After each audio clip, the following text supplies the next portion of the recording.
Good morning, everybody. Today is April 9th, 2021, and we are going to be taking a look at gold, silver, S&P 500, and Bitcoin. Or gold, my bad, is correcting down. It looks like we had a flash crash earlier in the day. We're going to go to the 4-hour, and we're not looking great right now. We're holding pretty steadily on this area of what was resistance and is now support. We're in a little bit of a precarious situation. Let's see. Here's the problem. We need to find out if this red volume is actually from sellers or from buyers. So this is 1.06, so we're going to take 0.53.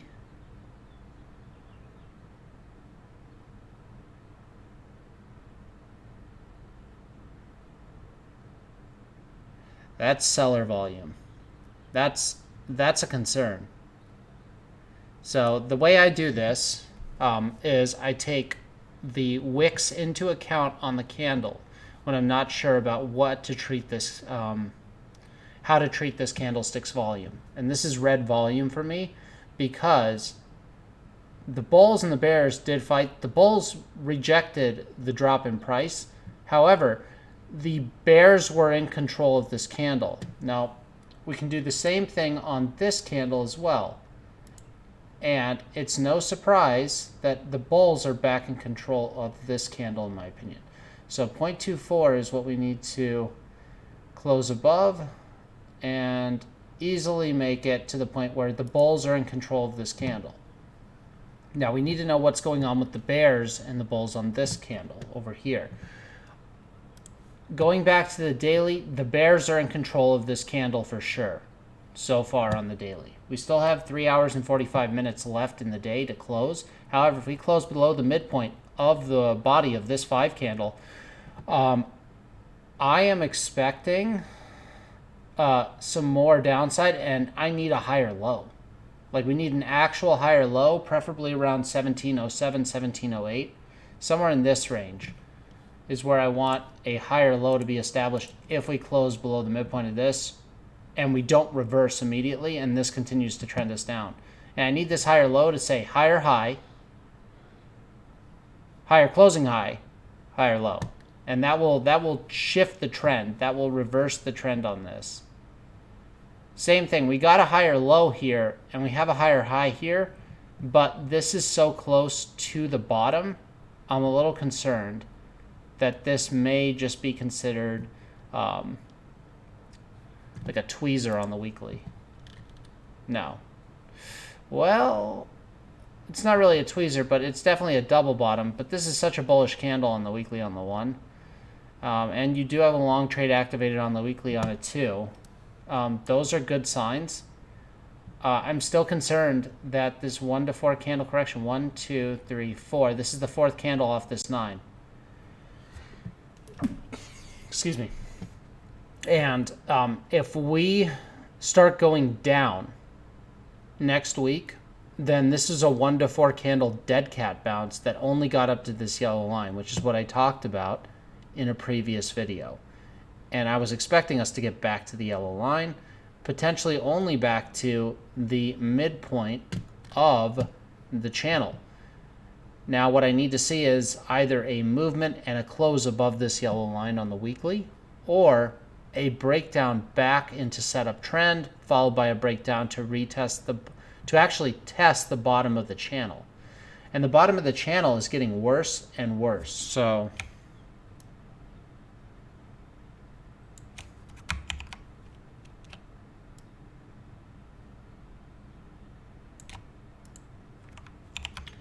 I don't know why that's...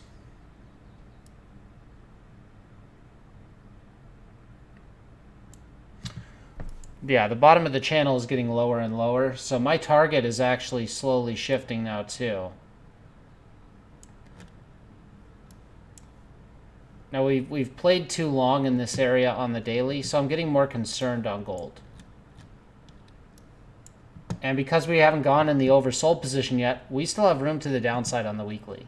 That's another cause for concern for me. We can go back into we can drop in the RSI pretty low. I mean, I don't think it's going to happen lower than maybe 20.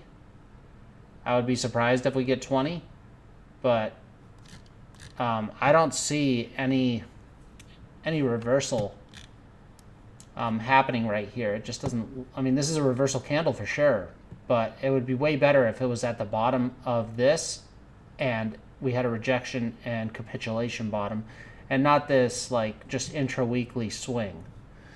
So it doesn't feel bottomy to me on gold yet, but we'll see. Going over to silver. Silver is following a similar trend to gold, but silver's in a much better position in my opinion.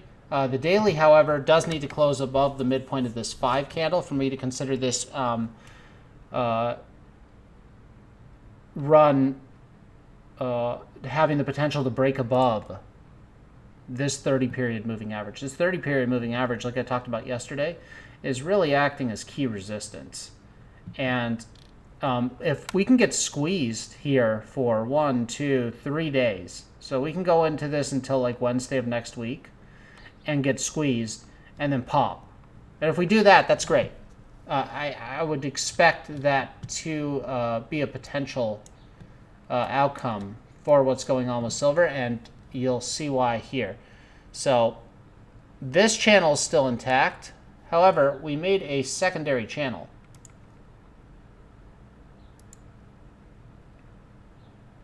Or at least tried to. I could say we made a wedge, actually, now that I'm looking at it better. This is a falling wedge that we broke out of. Now, this falling wedge is a very bullish pattern, and the fact that we've broken out of it is a really good sign. I'm really glad that we're potentially going to close an entire 2 candles, actually 3. So today is the 3rd candle, which is the confirmation I would like to see to consider this as support again and not resistance, which I was worried about back here. So this is the 3rd day. As long as we close above the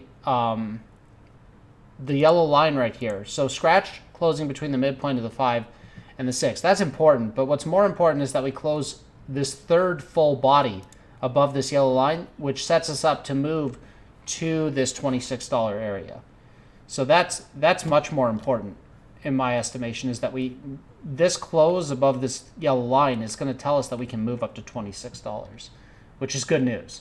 And the target for this is, I'm sure I could adjust this a little bit more, and if I was only taking bodies into account and just extend this down. Let's see. Yeah, there we go. I mean, it's not just bodies, but it's close enough. Bodies and wicks. That's the perfect spot. So yeah, this candle, and this candle are going to be the confirmation for the breakout back into $26 territory. This is good news for silver. This looks like a capitulation bottom to me. This is starting to, this V-shape, this is looking like a V-shape recovery right now.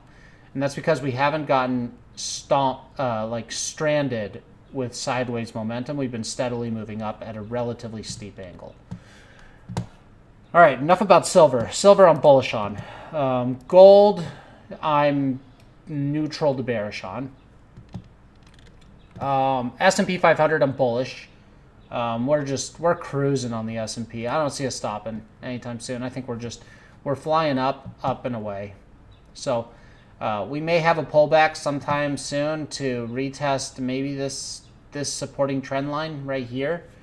But outside of that, I'm not really, I'm not really concerned. We may be moving into a steeper angle at this time. This angle is pretty steep already. I mean, I would say maybe this is a 60-degree angle already off the recovery off this. So I think we can probably go to a 75 next. I just don't know if it's going to be this is the point where we start doing this. If this is the fanning structure where we start going like this. Because the minute we go like that, that's when I get really concerned. That's when I'm guessing either hyperinflation is setting in and we're printing too many dollars too quickly, or the S&P 500 is ready for an imminent hyperwave correction. So we're gonna see what's gonna happen here, but this market trajectory is definitely not sustainable. We needed to be back in this channel. This channel over here is much healthier.